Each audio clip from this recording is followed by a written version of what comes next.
তোরা দুই অকর মা ভাই বসে না তাই কে আমার কামায় সাহায্য করতে পারস।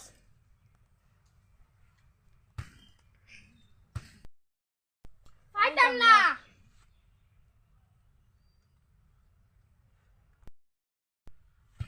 আমি ভাবছিলাম ঈদের পরে তোকে দুই বাইরে বিয়া করাইতাম, কাম কাজ করলে।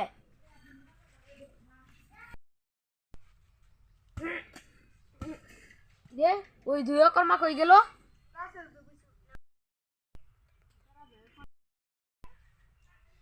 তোমার আগেই কইছিলাম এই বয়সে কাম হবার না, চলো।